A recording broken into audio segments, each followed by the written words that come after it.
الفاتحة. بسم الله الرحمن الرحيم. الحمد لله رب العالمين الرحمن الرحيم يوم الدين إياك نعبد وإياك نستعين صراط المستقيم صراط الذين أنعمت عليهم غير المغضوب عليهم. بسم الله الرحمن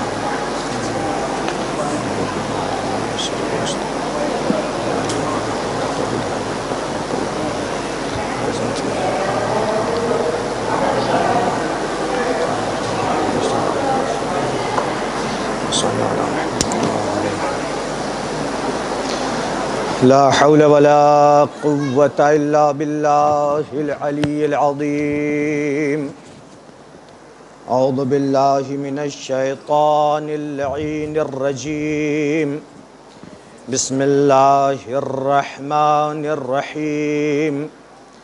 الحمد لله رب العالمين والعاقبة للمتقين والجنة للموحدين والنار للعاصين وللكافرين والصلاة والسلام والتحية والإكرام على رسول الأنام الرسول المسدد والنبي المهذب النبي الأمي المكي المدني القرشي الهاشمي البتحي الأبتحي الذي أرسله الله بشيرا ونذيرا بين يدي الساعة رحمة للعالمين شفيع المذنبين مولانا حبيب إله العالمين أبي القاسم المصطفى محمد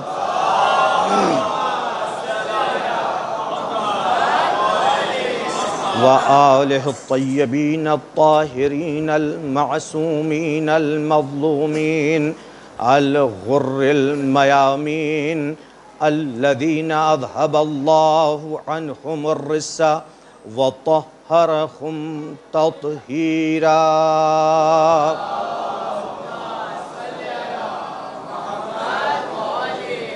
لا سيما الإمام المنتظر والحجة الثاني عشر صلوات الله وسلامه عليه. أما بعد فقد قال الله تعالى في كتابه المبين وهو أصدق الصادقين وقوله الحق. بسم الله الرحمن الرحيم. ونريد أن نمن الذين استضعفوا في الأرض ونجعلهم أئمة ونجعلهم الوارثين. صلوات پڑھ بر محمد وآل محمد.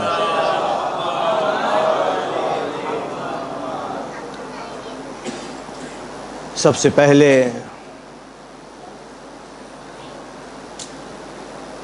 میں آپ حضرات کی خدمت میں امام زمانہ عجل اللہ تعالی فرجہ الشریف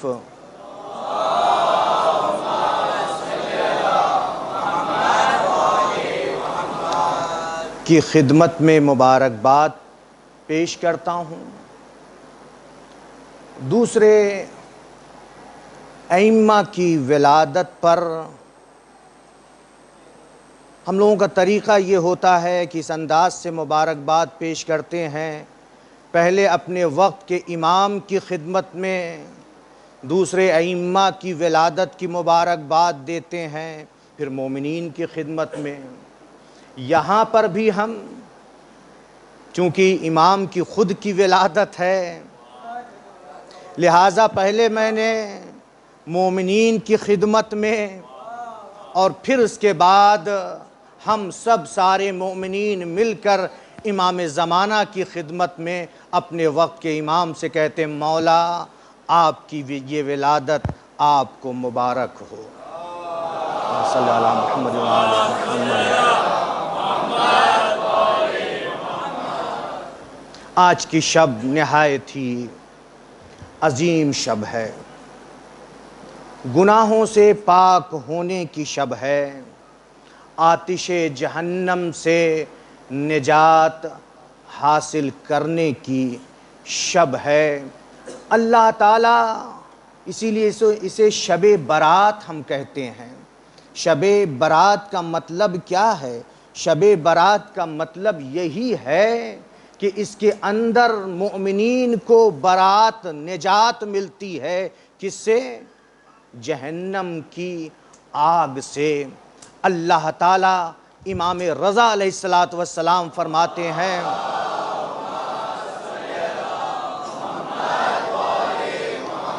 اس شب میں بہت سے مؤمنین کی گردنوں کو جہنم کی آگ سے آزاد کرتا ہے، اور بہت سے مؤمنین کے گناہوں کو اللہ تعالیٰ معاف فرماتا ہے۔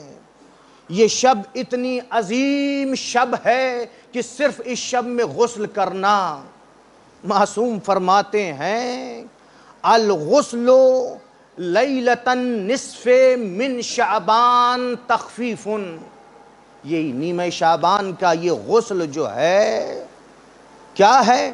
تخفیف من الذنوب، یہ غسل گناہوں سے تخفیف کا ذریعہ ہے، وسیلہ ہے، گناہ کم ہو جاتے ہیں غسل سے۔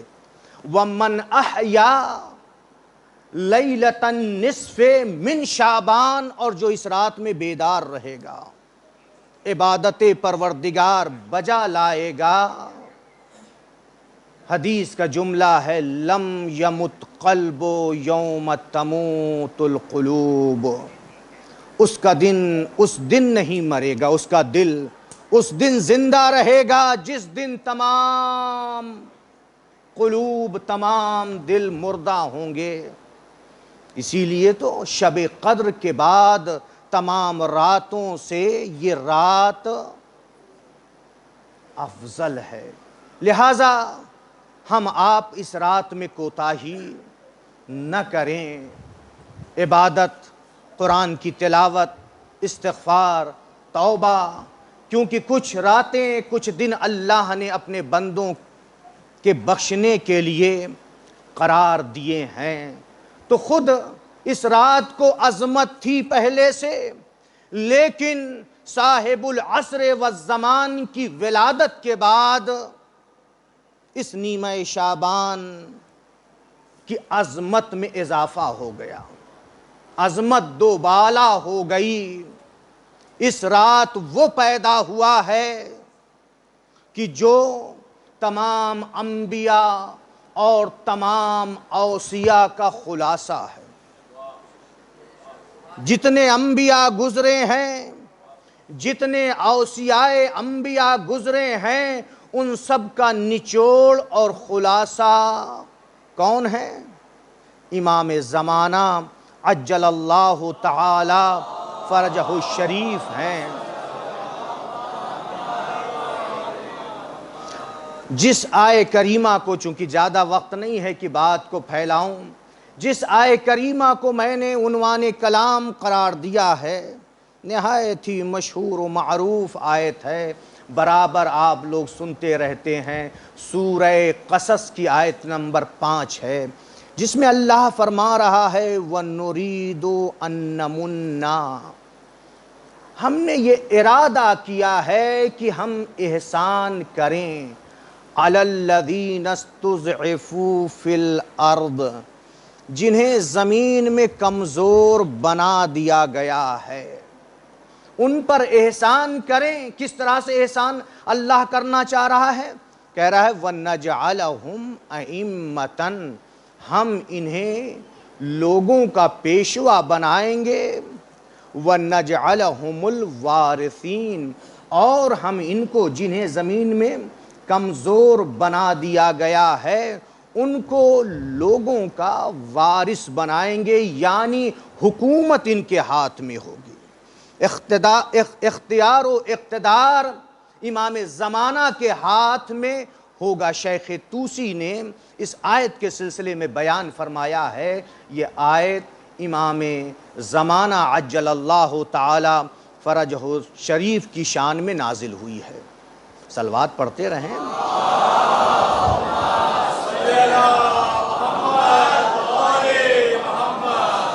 ہمارے جس امام کی ولادت کی شب ہے اس کا نام آئے اور آپ لوگ خاموشی سے بیٹھے رہیں تو حق ادا نہیں ہوگا۔ جشن قائم ہے، جب تذکرہ آئے نام سنیں، صلوات بھیجیں، احترام میں ہاتھ اپنے سینے پر رکھیں یا سر پہ رکھیں، اور اگر ممکن ہو جب لفظ قائم آئے تو کھڑے ہو جائیں۔ یہ احترام ہے، خود ہمارے ائمہ نے احترام کیا ہے کہ جب نام آیا احترام سے اپنے ہاتھ کو سر پہ رکھا یا کھڑے ہو جاتے تھے۔ بعض اماموں کے لیے ملتا ہے، تو یہ آیت مخصوص ہے آپ سے۔ وقت کے امام کی معرفت حاصل کرنا، وقت کے امام کو پہچاننا، معرفت امام واجب ہے۔ من مات ولم یعرف امام زمانہ ماتً میتۃ الجاہلیہ، جس نے اپنے وقت کے امام کو نہ پہچانا اور وہ دنیا سے چلا گیا، اسے موت آ گئی تو اس کی موت کیسی ہوگی؟ جاہلیت، جہالت نہیں، جاہلیت یعنی زمانے جاہلیت کی اس کی موت ہوگی۔ تو امام کی معرفت کے سلسلے میں کچھ گفتگو کرنا ہے کہ امام کو پہچانے۔ حالانکہ آپ لوگ برابر احادیث رسول اکرم کی، ائمہ معصومین کی سنتے رہتے ہیں۔ یہ ہمارا وہ امام ہے جو 15 شعبان کو سحر کے وقت سامرہ میں 255 ہجری میں پیدا ہوا۔ آپ سب کو ہجری بھی یاد ہے، اور اس وقت کتنا ہے؟ 200، اس وقت کتنا ہے؟ 1442 ہے۔ تو کتنے سال کے ہمارے امام ہو گئے؟ 1187 سال کے ہو گئے۔ اللہ تعالی ہمارے امام کو اپنے حفظ و امان میں رکھے۔ عین الحیات ہے نا یہ، ہم جو جمعہ کی زیارت ہے اس میں پڑھتے ہیں نا، السلام علیک یا عین الحیات، آپ پر سلام ہو اے سرچشمہ زندگی، زندگی کے سرچشمہ یہ ہمارے امام ہے، 12ویں امام ہے۔ اس وقت جو کائنات میں چہل پہل ہے، خوشیاں ہیں، زندگی ہے، حیات ہے، یہ سب کچھ کس کی بدولت ہے؟ ہمارے وقت کے امام کی بدولت ہے۔ تو عرض یہ کرنا ہے کہ ہمارے وقت کے امام کی ولادت 1187 سال پہلے نیمہ شعبان کو ہوئی، لیکن ہم اپنے وقت کے امام کا تذکرہ جو حدیثوں میں دیکھتے ہیں، لہٰذا ہم اپنے وقت کے امام کو صرف نیمہ شعبان 255 سے منحصر نہیں کریں گے، بلکہ ہمارے امام کا تذکرہ آغاز بعثت سے ہے، یا بعض علماء نے بیان کیا ہے اسلام سے پہلے بھی تذکرہ تھا۔ آغاز بعثت سے نبی اکرم نے جہاں پر اپنے اوصیاء کا تعارف کرایا، اپنے اوصیاء کو پہچنوایا، وہاں پر اپنے آخری وصی کا تعارف اس انداز سے کرایا کہ میرا آخری وصی وہ ہوگا جس کا نام میرا نام ہوگا، جس کی کنیت میری کنیت ہوگی، وہ زمین کو عدل و انصاف سے اس طرح سے بھر دے گا جس طرح سے ظلم و جور سے بھری ہوگی۔ اور کبھی نبی اکرم نے بات کو سمیٹتے ہوئے، حدیثیں بہت تھیں لیکن آپ لوگ چونکہ مسلسل بیٹھے ہوئے ہیں، نماز ظہرین کے بعد میں تو بعد میں آیا ہوں، اس لیے آپ کا خیال رکھنا ضروری ہے۔ باتوں کو سمیٹ کر کے تمام حدیثوں کا خلاصہ پیش کر دوں۔ نبی اکرم نے کبھی اپنے اس فرزند کے لیے، اپنے اس لخت جگر کے لیے یوں فرمایا، رجل من اہل بیتی، میرے اہل بیت سے ایک مرد ہوگا۔ کبھی فرمایا رجل من عطرتی، کسی حدیث میں کہ یہ شخص میری عطرت سے ہوگا، اور کبھی یہ فرمایا رجل من ولد فاطمہ، فاطمہ کی اولاد سے ہوگا، اور کسی حدیث میں یہ فرمایا رجل من صلب الحسین، حسین کی صلب سے ہوگا، اور عسکری کا نور نظر ہوگا، بلا فصل بیٹا ہوگا، آئے گا، آنے کے بعد زمین کو عدل و انصاف سے اسی طرح بھر دے گا جس طرح سے یہ ظلم و جور سے بھری ہوگی۔ اور یہ مسئلہ اجماعی اور اتفاقی ہے۔ اجماعی اور اتفاقی کا کیا مطلب ہے؟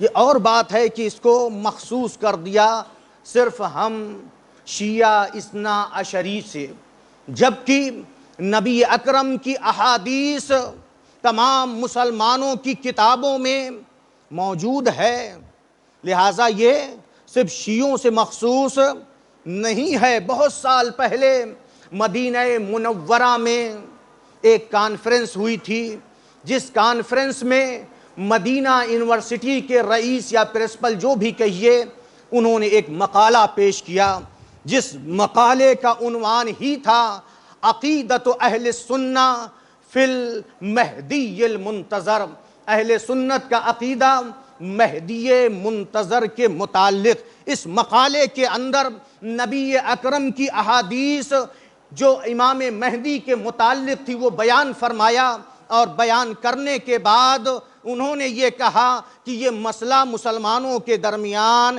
اجماعی اور اتفاقی ہے، صرف شیعوں سے مخصوص نہیں ہے۔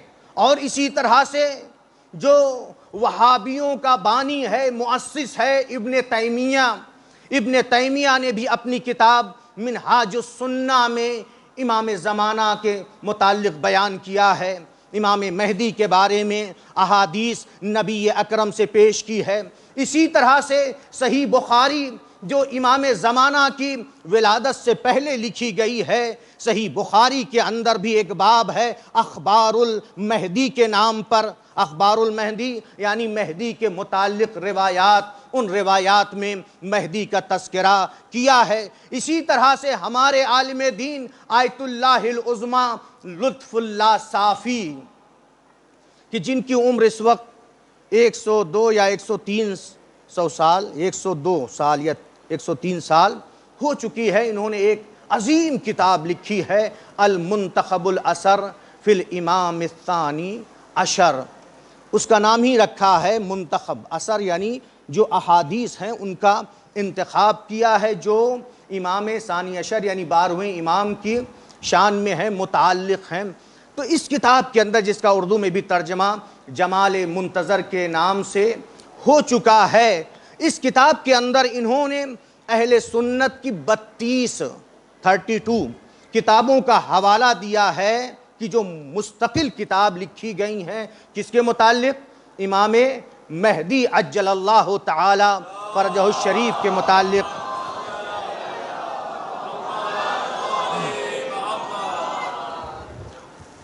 ان میں سے ایک ہیں شافعی گنجی، ان کی جو کتاب ہے مکمل کتاب البیان فی اخبار صاحب الزمان، اس کتاب کا نام ہی رکھا۔ اسی طرح سے دوسرے علماء اہل سنت نے جو کتابیں لکھی ان کا تذکرہ اس کتاب میں کیا ہے۔ عرض کرنا یہ ہے کہ یہ مسئلہ صرف شیعوں سے مخصوص نہیں ہے، بلکہ تمام مسلمانوں کے ہاں یہ نظریہ، یہ عقیدہ مہدویت موجود ہے۔ صرف فرق اتنا ہے، ہم قائل ہیں کہ ہمارا امام 15 شعبان 255 ہجری کو سرزمین سامرہ پر پیدا ہو چکا ہے، اور ان کا عقیدہ یہ ہے کہ امام مہدی پیدا ہوں گے۔ یہ فرق اتنا ہے بس، ورنہ عقیدہ مہدویت ان کے یہاں بھی موجود ہے۔ اور یہاں پر کبھی، اسی لیے تو ہے کہ روایت میں آیا ہے اتنی طولانی غیبت ہوگی کہ صرف جن کے ایمان کا امتحان اللہ تعالیٰ نے لے لیا ہے وہی ثابت قدم رہیں گے، ورنہ بہت سے دیکھتے ہیں، نام لینے کی ضرورت نہیں ہے، بعض ایسے جو علم کے اعتبار سے بلند مقام پر پہنچے، لیکن کبھی شیطان آتا ہے اس طرح سے بہکا دیتا ہے کہ کیسے ممکن ہے کہ اب تک زندہ رہیں، اتنے سال پہلے 1187 سال پیدا ہوئے۔ یہ سب اللہ تعالیٰ نے اسی لیے انتظام کیا ہے، 4 انبیاء کو اللہ نے زندہ رکھا ہے، اسی لیے یہ انتظام کیا ہے۔ 4 انبیاء موجود ہیں، جناب خضر ہیں، جناب ادریس ہیں، جناب الیاس ہیں اور جناب عیسیٰ ہیں۔ دو زمین پر ہیں اور 2 آسمان پر ہیں، اسی لیے اللہ نے انتظام کیا ہے۔ یہاں پر اعتراض نہیں کرتے، لیکن جب امام زمانہ کی بات آتی ہے، ہم کہتے ہیں ہمارا امام پیدا ہو چکا ہے، تو اس پر اعتراض کرتے ہیں اور بہت سارے سوالات ہیں، اور تمام سوالوں کا جواب ہمارے علماء نے مدلل طریقے پر دیا ہے۔ ہمارا امام نیمہ شعبان کو پیدا ہوا، اور امام کے لیے اشارہ دیتا ہوا چلوں گا، چونکہ بات کو سمیٹنا چاہ رہا ہوں۔ مطالب تو میں نے بہت زیادہ سیٹ کیے تھے، لیکن چونکہ وقت زیادہ گزر چکا ہے، امام زمانہ کے متعلق ویسے ہی ہوا جس طرح سے جناب موسیٰ کے لیے تھا، یعنی امام زمانہ میں جناب موسیٰ کی شباہت پائی جا رہی ہے۔ جناب موسیٰ کے لیے نجومیوں نے یہ خبر دی تھی، ایک پیدا ہوگا، ایک بچہ پیدا ہوگا بنی اسرائیل میں، جو تخت و تاج و سلطنت و حکومت کا خاتمہ کرے گا، جس کی بنا پر اس وقت کے فرعون نے کیا کیا، کتنے بچوں کو ذبح کرا دیا، کہ جس قرآن مجید کے اندر آیت موجود ہے وَيُذَبِّحُونَ أَبْنَاءَهُمْ وَيَسْتَحْيُونَ نِسَاءَهُمْ، کہ وہ بنی اسرائیل کے جو بچے پیدا ہوتے تھے انہیں قتل کرا دیتا تھا، اور جو بچیاں پیدا ہوتی تھیں انہیں زندہ چھوڑ دیتا تھا۔ کس وجہ سے قتل کراتا تھا؟ تاکہ موسیٰ پیدا نہ ہو سکیں، لیکن اللہ نے انتظام کیا۔ وَيُرِيدُونَ، وہ لوگ چاہتے ہیں، لِيُطْفِئُوا نُورَ اللَّهِ، اللہ کے نور کو بجھا دیں، خاموش کر دیں۔ وَاللَّهُ مُتِمُّ نُورِهِ وَلَوْ كَرِهَ الْكَافِرُونَ، یا وَلَوْ كَرِهَ الْمُشْرِكُونَ، اللہ تعالیٰ اپنے نور کو باقی رکھے گا، وہ ہے اپنے نور کو پائے تکمیل تک پہنچانے والا، اگرچہ مشرکین کو، اگرچہ کافرین کو ناگوار ہے۔ اسی طرح سے اللہ تعالیٰ نے اپنے ہمارے وقت کے امام کا بھی انتظام کیا، کہ جناب موسیٰ کے لیے جس طرح سے تھا، جناب موسیٰ پیدا ہوئے اور خود جناب موسیٰ کو وہاں پہ پروان چڑھایا کہ جس نے کئی ہزار بچوں کو قتل کرا دیا تھا، اور خود جناب موسیٰ پلٹ کر کے اپنی مادر گرامی کے پاس آئے، کہ اللہ تعالیٰ قرآن مجید میں فرما رہا ہے وَأَوْحَيْنَا إِلَىٰ أُمِّ مُوسَىٰ أَنْ أَرْضِعِيهِ، ہم نے موسیٰ کی ماں پر وحی کی کہ موسیٰ کو دودھ پلائیں، اور پھر اس کے بعد آیت کا جملہ ہے کہ اگر تمہیں خوف محسوس ہو تو فَأَلْقِيهِ فِي الْيَمِّ، انہیں دریا میں ڈال دینا، ان جَاعِلُوهُ، اللہ کہہ رہا ہے لا تخافی ولا تحزنی، تم ڈرنا نہیں، غم نہ کرنا، ہم اسے پلٹائیں گے اور ہم اسے رسول بنائیں گے۔ اللہ نے انتظام کیا، تو جو انتظام جناب موسیٰ کے متعلق کیا وہی انتظام امام زمانہ کے متعلق کیا، یہاں تک کہ جب امام حسن عسکری علیہ السلام نے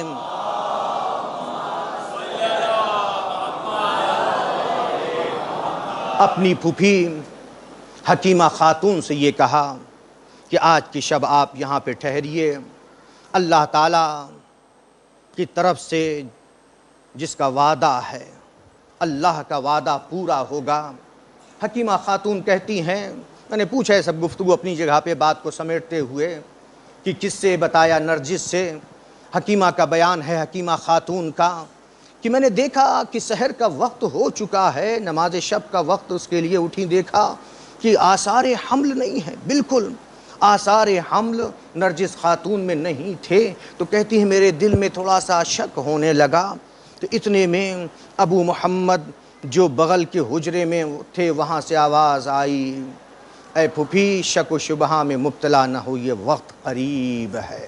تفصیلی واقعہ ہے، ان کا بیان ہے نرجس، ان کا بیان ہے حکیمہ خاتون کا کہ میں نے دیکھا کہ جناب نرجس میں ایک مرتبہ کیفیت درد ذیل اٹھا، اس طرح سے میں نے سورہ انا انزلناہ دم کیا، اور پھر اس کے بعد کہتی ہیں کہ اس طرح سے میری آنکھوں پہ گویا پردہ پڑ گیا کہ میں نے دیکھا کہ امام زمانہ کی ولادت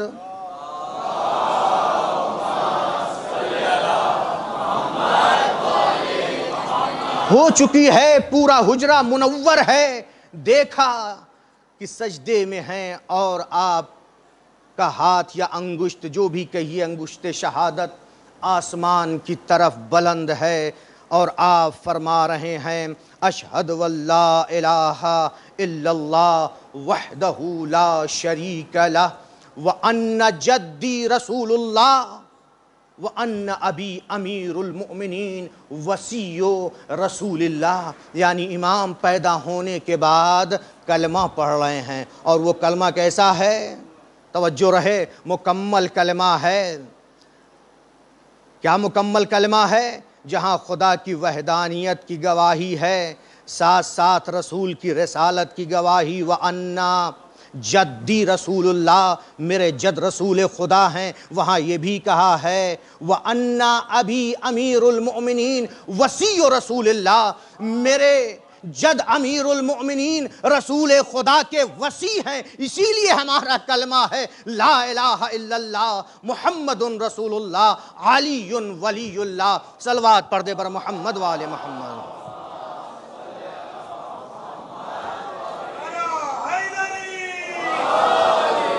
پھر اس کے بعد ایک ایک کر کے اپنے سے پہلے ائمہ کا نام لیا، یہاں تک کہ پھر جب آپ اپنے نام تک پہنچے تو اس وقت امام نے فرمایا اے میرے معبود اللہم انجز لی وعدی، اے میرے معبود جو تو نے مجھ سے نصرت کا وعدہ کیا ہے اس نصرت کو پورا کر، وَأَتْمِمْ لِي أَمْرِي، اور میرے امر کو یعنی امامت و خلافت کو پائے تکمیل تک پہنچا، وَثَبِّتْ وَطْعَتِي، اور دشمنوں سے انتقام لینے کے لیے میرے لیے زمین ہموار کر، وَمْلَئِ الْأَرْضَ بِي عَدْلًا وَقِسْطًا، اور میرے ذریعے سے زمین کو عدل و انصاف سے بھر دے۔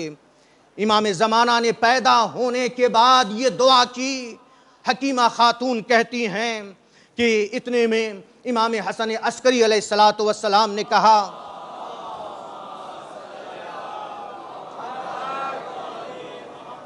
اے پھوپھی جان میرے فرزند کو مجھے لا کر کے دو۔ حکیمہ خاتون کا بیان ہے میں نے اٹھایا، جب اٹھایا تو دیکھا آپ کے داہنے ہاتھ پر لکھا ہوا ہے جاء الحق وزہق الباطل ان الباطل کان زہوقا۔ امام کے ہاتھ پر زرا کہتے ہیں عربی میں یعنی کلائی کو، کلائی پر لکھا ہوا ہے کہ حق آیا باطل گیا اور باطل جانے والا ہی ہے۔ امام کے ہاتھ پر یہ لکھا ہوا ہے۔ حکیمہ خاتون کہتی ہیں پھر میں نے لا کر کے آپ کو ابو محمد کی آغوش میں دیا۔ امام حسن عسکری علیہ السلام نے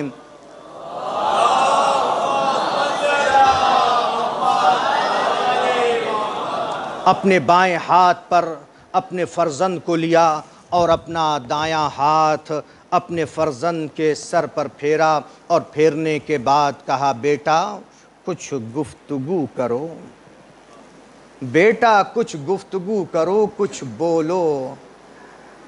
صاحب الامر نے اس وقت گفتگو کی اعوذ باللہ من الشیطان اللعین الرجیم، کہہ کے کیا گفتگو کی؟ بسم اللہ الرحمن الرحیم، یہی آیت پڑھی جس آیت کو ہم نے سرنامہ کلام قرار دیا، وَنُرِيدُ أَن نَّمُنَّ الَّذِينَ اسْتُضْعِفُوا فِي الْأَرْضِ وَنَجْعَلَهُمْ أَئِمَّةً وَنَجْعَلَهُمُ الْوَارِثِينَ۔ امام زمانہ نے یہی سورہ قصص کی آیت نمبر 5 کی تلاوت فرمائی۔ امام کی ولادت ہو گئی، لیکن 11ویں امام نے صرف اپنے خاص صحابیوں کو، بالکل خاص الخاص جو تھے ان کو بتایا تھا، یا جیسے گھر میں حکیمہ خاتون کو علم تھا، حتیٰ اپنے سگے بھائی کو بھی نہیں بتایا تھا امام زمانہ کی ولادت کے متعلق۔ اور یہ ولادت ہو چکی تھی جبکہ معتمد عباسی کی طرف سے، میں نے ابھی عرض کیا نا کہ جناب موسیٰ کی شباہت پائی جا رہی ہے، معتمد عباسی کہ جس نے نبی اکرم سے اور دوسرے ائمہ سے یہ سن رکھا تھا کہ حسن عسکری کا فرزند جب آئے گا تو وہ ظلم کا خاتمہ کرے گا، کفر و الحاد کا صفایا کرے گا، جباروں، طاغوتوں اور ظالموں کا قلع قمع کرے گا۔ تو جو وقت کا جابر تھا، جو وقت کا ظالم تھا، حاکم وقت معتمد عباسی، اس کو خوف لاحق ہوا تھا، لہٰذا امام حسن عسکری علیہ السلام کو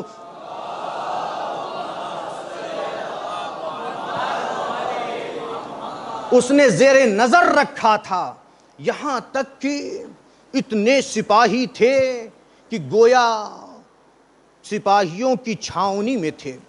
جو آپ کا لقب 11ویں امام کا عسکری ہے، 2 وجہ بیان کی گئی ہے۔ جس محلے میں رہتے تھے اس محلے کا نام عسکر تھا، یا یہ کہ نہیں امام کو نظر میں رکھنے کے لیے اتنے سپاہی ہوتے تھے جس کی وجہ سے عسکری کہا گیا، یعنی وہاں پر گویا ایک لشکر بٹھا دیا تھا۔ کس کے لیے بٹھایا تھا؟ کہ چاہنے والے نہ آئے، ایک تو یہ، دوسرے اس کے لیے کہ کبھی جاسوس دایا آتی تھی معتمد عباسی کی طرف سے تفتیش کے لیے، تلاشی لینے کے لیے، کہیں کوئی زوجہ یا کنیز حاملہ تو نہیں ہے۔ معتمد عباسی نے اپنی پوری کوشش کی، لیکن واللہ متم نورے، جہاں پر اللہ چاہ رہا ہے، اللہ کے سامنے چاہے وہ اپنے وقت کا فرعون ہو یا معتمد عباسی ہو، کسی بھی حاکم و بادشاہ کی نہ چل سکی۔ یہاں تک کہ روایت میں ملتا ہے،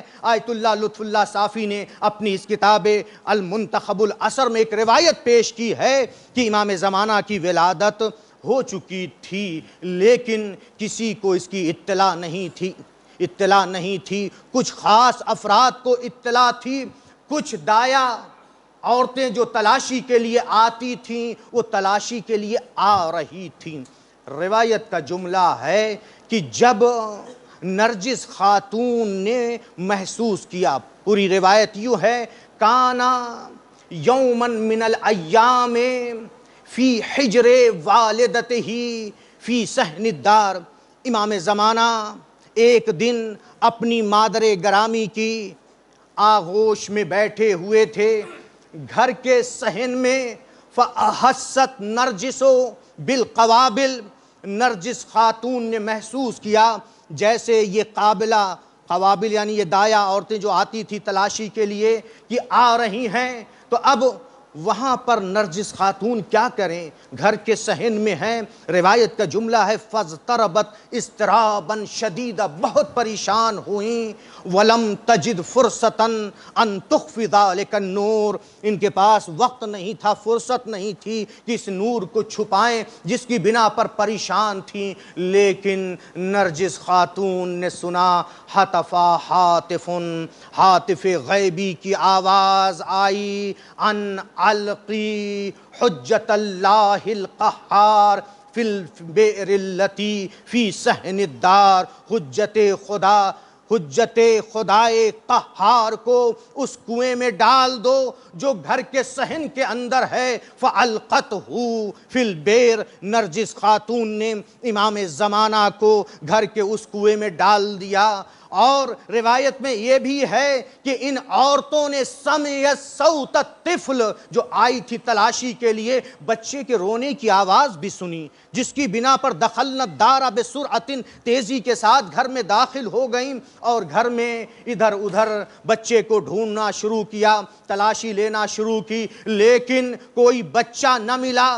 پھر یہ ساری عورتیں واپس چلی گئیں۔ جب واپس چلی گئیں اور نرجس خاتون مطمئن ہو گئیں تو نرجس خاتون اس کنویں کے قریب آئیں جس میں حکم پروردگار سے اپنے بچے کو، حجت خدا کو ڈالا تھا۔ جب کنویں کے قریب آ کر کے نرجس خاتون کھڑی ہوئیں، ابھی کہا بھی نہیں تھا کچھ زبان سے کہ یہ کہتی بلاتی نہیں، کچھ بھی نہیں، صرف کنویں کے منڈیر پر، کنویں کے کنارے آ کے جب کھڑی ہوئیں تو کیا دیکھا کہ کنویں کی میں جو پانی ہے، سطح آب، پانی کی سطح بلند ہوتی جا رہی ہے، بلند ہوتی جا رہی ہے، بلند ہوتی جا رہی ہے۔ اس طرح سے سطح آب بلند ہوئی کہ روایت کا جملہ ہے حجت اللہ علی الماء صحیحا سالما کالبدر الطالع، حجت خدا پانی کے اوپر صحیح و سالم اس طرح سے تھے کہ جیسے چاند نمودار ہو۔ اس طرح سے امام زمانہ کو پانی نے ان کی مادر گرامی کے حوالے کیا۔ نرجس خاتون نے جب امام کو لیا، دیکھا جس کپڑے میں لپیٹا تھا وہ کپڑا بھی بھیگا نہیں تھا۔ یہ ہے حجت خدا کہ کائنات کی ہر شے پر ان کی ولایت ہے، ہر شے پر ہے، اور یہ ایسے امام ہیں۔ بس بات کو سمیٹ رہا ہوں، تھوڑی دیر کے لیے اور اجازت دیجیے آپ لوگ، کہ یہ ایسے امام ہیں۔ ان کی زیارت میں ہم پڑھتے ہیں کہ السلام علیک یا ناظرہ، السلام علیک یا ناظرہ شجرت طوبیٰ و سدرۃ المنتہیٰ۔ بات کو سمیٹ چکا ہوں، بس اسی حدیث پر زحمت تمام کروں گا۔ میرا سلام ہو، کس پر ہو؟ اس پر کہ جو نظر رکھتا ہے، جس کی نگاہ ہے، جو نظارہ کرتا ہے۔ کس کا نظارہ کرتا ہے؟ ناظرہ شجرت طوبیٰ، جو شجرہ طوبیٰ کو فرش پہ رہ کر، زمین پہ رہ کر کے دیکھتا ہے۔ وہ سدرۃ المنتہیٰ، جو سدرت منتہیٰ پہ نظر رکھتا ہے۔ زیارت امام کی زیارت میں یہ جملہ آیا ہے، اس پر سلام ہو۔ تو آپ نے ملاحظہ کیا کہ فرش پہ رہ کر کے جو عرش کا نظارہ کرے اسے امام کہتے ہیں۔ عرش ہی نہیں بلکہ شجرہ طوبیٰ، درخت طوبیٰ اور سدرۃ المنتہیٰ کا نظارہ کر رہے ہیں، زمین پر رہ کر کے، کہ یہ سدرۃ المنتہیٰ وہ مقام ہے کہ جہاں پر معراج آپ سنتے رہتے ہیں کہ جب جبریل امین پہنچے نبی کو لے کر کے سدرۃ المنتہیٰ پر ٹھہر جاتے ہیں، رک جاتے ہیں، اور اس کے بعد کہتے ہیں تقدم یا رسول اللہ، اے رسول خدا آپ آگے بڑھئے، لیسا لی ان اجوز ھذا المکان، میرے لیے مجھے حق نہیں ہے کہ اس مکان سے، اس جگہ سے میں آگے بڑھوں، ولو دنوت انملتن لحترقت، اگر میں اس سے، انملہ کہتے ہیں اس کو، پورے انگشت، انگلی کے اس پور کے برابر اگر میں اس سے آگے بڑھوں گا تو میرے بالوں پر جل جائیں گے۔ تو بس اندازہ کیجئے سدرۃ المنتہیٰ کون سی جگہ ہے۔ امام فرش پہ، زمین پہ رہ کر کے سدرۃ المنتہیٰ کا نظارہ کرتے ہیں۔ تو جب سدرۃ المنتہیٰ کا نظارہ زمین پہ رہ کے کہہ رہے ہیں تو مجھے کہنے دیجئے امام کی نگاہ میں جبریل امین ہیں، امام کے زیر نظر جبریل ہیں۔ میرا جملہ ضائع نہ ہونے دیجئے، وہی آنا نازل ہونا یہ اور کیفیت ہے، لیکن جبریل کا امام کی نگاہ میں ہونا، شجرہ طوبیٰ کا امام کی نگاہ میں ہونا، سدرۃ المنتہیٰ کا امام کی نگاہ میں ہونا، کس کے لال ہیں، کس کے فرزند ہیں، کس کے وصی ہیں، کس کے جانشین ہیں؟ اس علی کے جانشین ہیں کہ جب ایک مرتبہ خود جبریل امین نے آ کر کے مولا کائنات مسجد کوفہ میں منبر سے یہ کہہ رہے تھے سلونی قبل ان تفقدون کیوں نہیں؟ آ کر کے سوال کیا ایک شخص نے مجمع سے اٹھ کر کے، اچھا یہ بتائیے اس وقت جبریل کہاں ہیں؟ امام نے اوپر دیکھا، نیچے دیکھا، مشرق میں دیکھا، مغرب میں دیکھا، شمال میں دیکھا، جنوب میں دیکھا، فوراً کہا انت جبریل، تم جبریل ہو۔ جب مولا کائنات نے یہ کہا تم جبریل ہو، فوراً ہی نظر سے غائب ہو گئے، جبریل اوجھل ہو گئے۔ اس کے لال ہیں امام زمانہ کی جو ہم زیارت میں پڑھتے ہیں، السلام علیکہ یا ناظرہ شجرت طوبیٰ و سدرۃ المنتہیٰ۔ تو جب سدرۃ المنتہیٰ امام کی نظر میں ہے تو جتنی بھی چیزیں ہیں، چاہے وہ جبریل ہوں، میکائیل ہوں، اسرافیل ہوں، جتنے بھی ملائکہ ہیں، سب امام کی نگاہ میں ہیں۔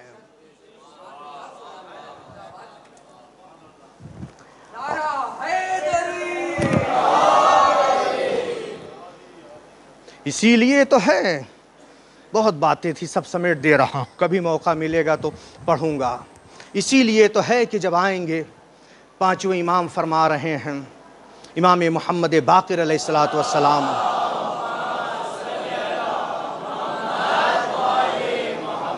جب آئیں گے، چونکہ ایک زیارت میں بھی آیا نا جو سرداب، اعمال سرداب ہیں، اس میں ایک زیارت ہے، اس میں یہ بھی ہم جو گواہی دیتے ہیں، اشہد انکا خازن کل علم، میں گواہی دیتا ہوں تمام علم کے لیے مخزن آپ ہیں، تمام علم کے لیے خزانہ آپ ہیں۔ سرداب جو اعمال سرداب ہے اس میں ہم پڑھتے ہیں، اور پھر کیا پڑھتے ہیں؟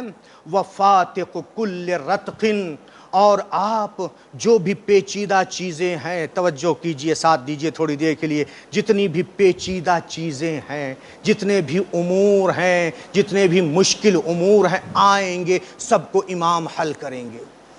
جب امام آئیں گے تو کوئی مشکل نہیں رہ جائے گی، ہر چیز فاتق کل رتق، ہر ایک کو جو بھی اس طرح سے پیچیدہ امور ہوں گے، مشکل کام ہوں گے، سب کو امام حل فرمائیں گے۔ وَمُحَقِّقُ کل حق، اور جتنے بھی حق ہیں سارے حق کو وجود بخشیں گے۔ صرف امام کی یہ صفت ہے، کسی اور کی نہیں تھی، کہ سارے حق، سارے علم، جتنے علوم ہیں، تمام علوم کے لیے مخزن و خزانہ کون ہے؟ امام زمانہ ہیں۔ ہر مشکل کام کو حل کون کرے گا؟ امام زمانہ۔ ہر حق کو، محقق کو کل حق، ہر حق کے ثابت کرنے والے کون ہیں؟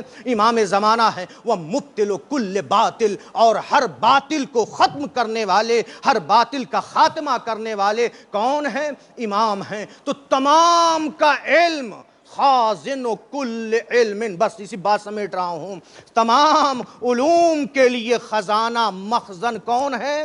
امام زمانہ ہیں۔ تمام انبیاء کا علم، تمام انبیاء کے فضائل و کمالات کس کے اندر ہیں؟ امام زمانہ میں ہیں۔ اسی لیے زیارت میں یہ جملہ آیا ہے، المنتہیٰ الیہ مواریث الانبیاء، یا المنتہیٰ مواریث الانبیاء الیہ، یعنی تمام انبیاء کی میراث آ کر منتہی ہوگی، یعنی تمام انبیاء کی میراث آ کے ختم ہوگی، یعنی پہنچے گی امام زمانہ تک۔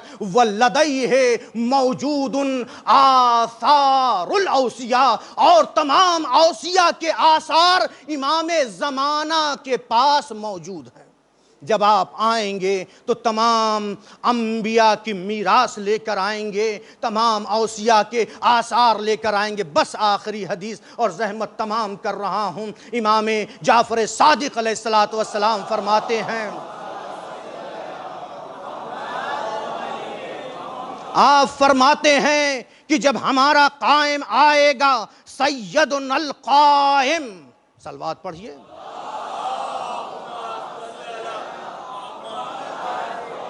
چھٹے امام کہیں سید و سردار، سیدنا، ہمارے سید و سردار کون؟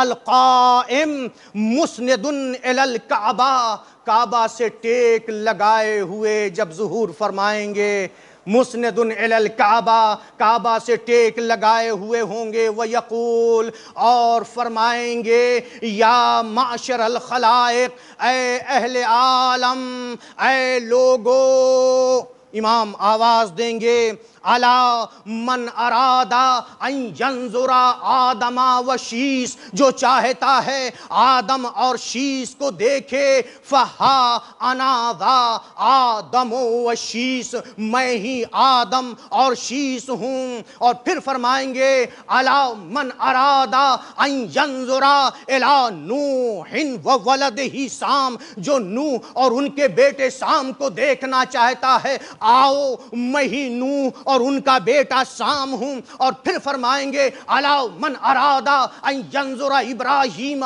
و اسماعیل، جو ابراہیم کو اسماعیل کو دیکھنا چاہتا ہے، فہا انا ذا ابراہیم و اسماعیل، میں ہی ابراہیم ہوں، میں ہی اسماعیل ہوں۔ اور پھر اس کے بعد فرمایا الا من ارادا ان ینظر موسیٰ و یوشع، جو موسیٰ اور یوشع کو دیکھنا چاہتا ہے وہ آئے دیکھے، میں ہی موسیٰ ہوں، میں ہی یوشع ہوں۔ پھر آپ ندا دیں گے کہ الا من ارادا ان ینظر عیسیٰ و شمعون، جو عیسیٰ اور شمعون کو دیکھنا چاہتا ہے، آؤ دیکھو میں ہی عیسیٰ ہوں، میں ہی شمعون ہوں۔ الا من ارادا ان ینظر الی رسول اللہ و امیر المؤمنین، جو رسول خدا اور امیر المؤمنین کو دیکھنا چاہتا ہے، فہا انا ذا رسول اللہ و امیر المؤمنین، میں ہی رسول خدا ہوں، میں ہی امیر المؤمنین ہوں۔ الا من ارادا ان ینظر الحسن والحسین، جو حسن و حسین کو دیکھنا چاہتا ہے، آؤ دیکھو، فہا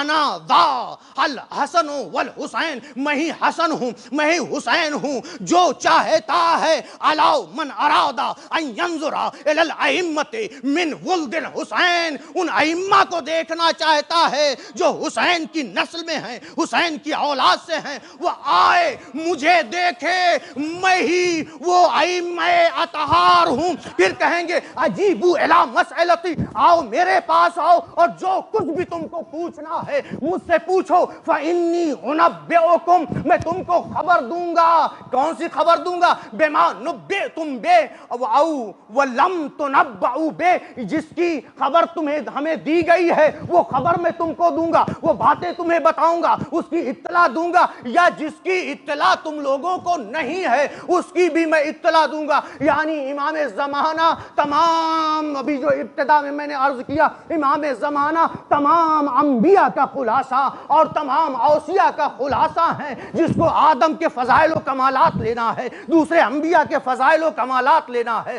دوسرے اوصیاء کے فضائل و کمالات دیکھنا ہے، وہ امام زمانہ کو دیکھے۔ وہ سارے امام زمانہ میں اکٹھا ہوں گے، تبھی تو جب آپ مخلوق کی سر پر ہاتھ پھیریں گے، اپنا ہاتھ رکھیں گے، تو ان کی کیا ہے؟ ان کی عقلیں مکمل ہو جائیں گی، ان کے اخلاق مکمل ہو جائیں گے، اور امام زمانہ آئیں گے، گھوڑے پہ سوار ہو کر کے آئیں گے، رسول کی زرہ پہن کر کے آئیں گے۔ امام زمانہ کے ہاتھ میں رسول کا پرچم ہوگا، اور اس پرچم کا جو ڈنڈا ہوگا وہ ستون عرش میں سے ہوگا۔ امام زمانہ آنے کے بعد جب اس پرچم کو لہرائیں گے، روایت کا جملہ ہے، چھٹے امام فرماتے ہیں جب اس پرچم کو لہرائیں گے تو جتنے بھی اس طرح سے ہیں ان کا دل اتنا مضبوط، جو مومنین ہیں، مومنین کا دل اتنا مضبوط ہو جائے گا کہ گویا فولاد کی چادر سے زیادہ سخت ہوگا۔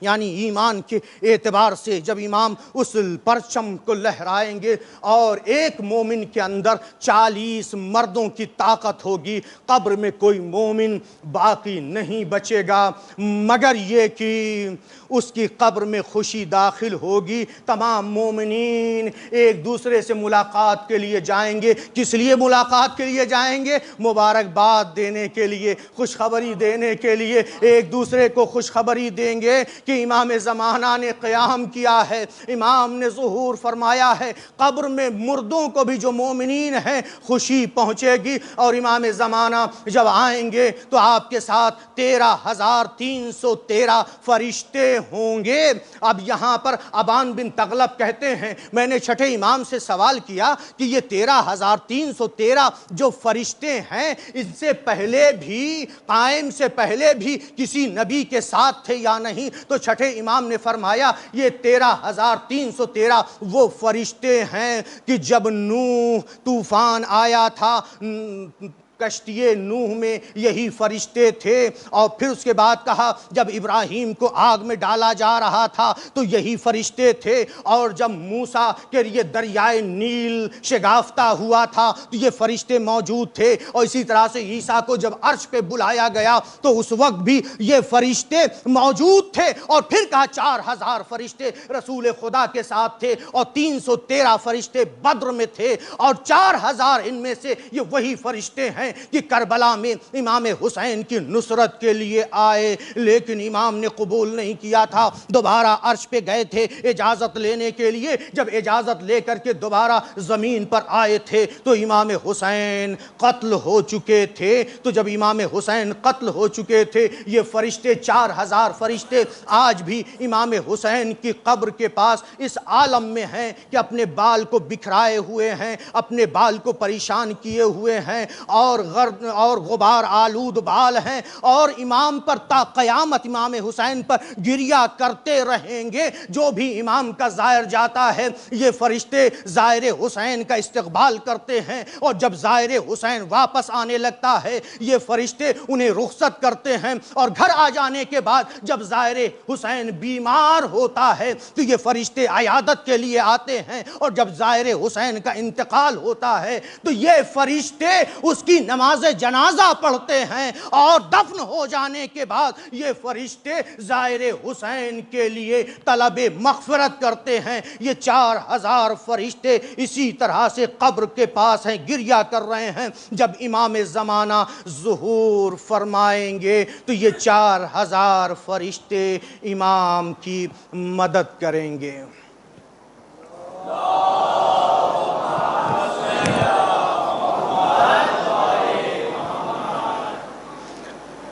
خدا کی بارگاہ میں ہم اپنے ولی امر کا واسطہ قرار دے کر کے ہم سب دست بدعا ہیں۔ اے میرے معبود، سب سے عظیم اس شب میں جو دعا ہے وہ یہی ہے کہ پروردگارا اپنے آخری حجت کو بھیج دے۔ زمین ظلم و جور سے بھر چکی ہے۔ اے میرے معبود، امام زمانہ کے ظہور میں تعجیل فرما، اور چونکہ امام کی ولادت ہے ہم اپنے امام سے عیدی چاہتے ہیں۔ خود امام کی ولادت ہے کہ مولا اپنے شیعوں پر، اپنے چاہنے والوں پر نظر کرم کر دیجئے۔